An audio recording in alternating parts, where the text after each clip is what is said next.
On the other hand, nobody could have expected me to be as successful as I am today. Be it in my line of work or my relationships, my mom believed that Adam did this out of jealousy, which I already knew. For context, I work in an architecture firm and have a high-paying job. I worked really hard to get where I am now, and if Adam had researched his business properly instead of rushing into it headfirst, then it wouldn't have failed and he wouldn't be earning less than half of what I make. But coming back to the point, while my mother was telling me all this, it almost felt like she was trying to justify what he did. So I interrupted her and asked her if she was actually trying to make it seem okay for Adam to hook up with my fiancée just the night after we got engaged simply because his life was sad and pathetic. She took a minute and then she said that it wasn't okay, but I needed to understand where he was coming from and be a little sympathetic and forgiving. She went on to tell me that the family cutting ties with Adam had hit him really hard and he was miserable.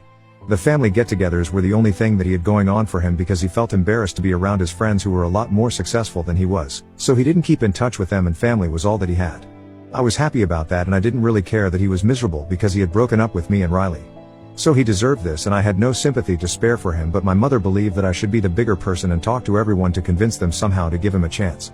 Not only that, she also wanted me to reach out to him and clear the air. I told her that I was not doing any of it, and she was crazy to even expect that I would reach out to the person who ruined my relationship on purpose. I really just snapped at her. I told her that I knew she had favorites even though she didn't really make it evident. But she didn't have to rub it in my face and make me feel so awful. I told her that if I had done the same thing to Adam, then she wouldn't have been trying to justify it and make it look like no big deal. She probably would have been all up in arms about it, and I knew that for a fact. She tried to deny it and we started arguing. It turned into a big fight where she got very upset and huffy. She left the house after saying that she wouldn't talk to me until I reached out to Adam and tried to sort things out with him. It's been a couple of days since then and my relatives have been checking in on me. Mostly it's my uncle who has been texting with me daily. Riley also sends me messages from time to time, hoping to win me back or at least have a conversation with me, but I haven't replied to her. I haven't blocked her yet either, but I know that I have to, and I will, eventually.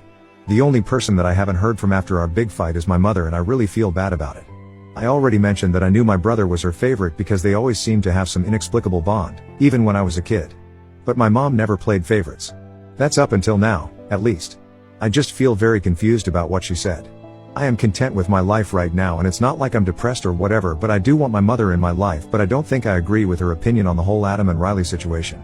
So what do you guys think? Ida for sending my family proof of my brother and my fiancé cheating on me? Update 1. The people have spoken and the people have been heard. Thank you so much for all the comments on the original post and for reading through it so patiently. I'm glad that so many of you had great advice for me on what to do next and reassured me that I wasn't in the wrong, because my mother saying all that really made me feel that I was somehow out of line for what I did.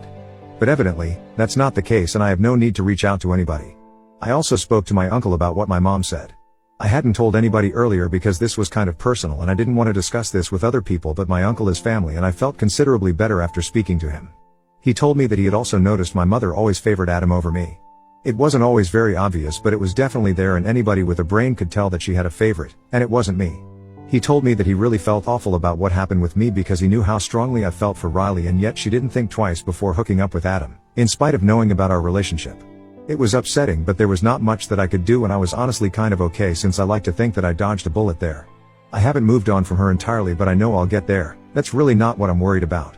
However, my relationship with my mother is something that I don't want to lose. But if she acts like this and victimizes Adam, then I don't see a way for us to get along or reconcile. My uncle thinks that I should just give up on it. He said that he knows my mother, and he also knows that she isn't going to back down if she believes that she is right. He told me that I shouldn't hold out hope that she might come around and talk to me because it's quite unlikely, since she has been visiting Adam almost every day ever since our family cut him off. It hurt that she was still going out of her way to look after him, even though I was the one who actually lost a relationship because of him, and quite an important one at that. But I also understand that I can't help the situation, and it is what it is. That's something my uncle taught me, to just accept things and let it go, and I guess that's what I have to do. I tried arguing with my mother and making her see sense, but she wasn't interested in the truth. She was only interested in making sure that Adam had all the support that he needed.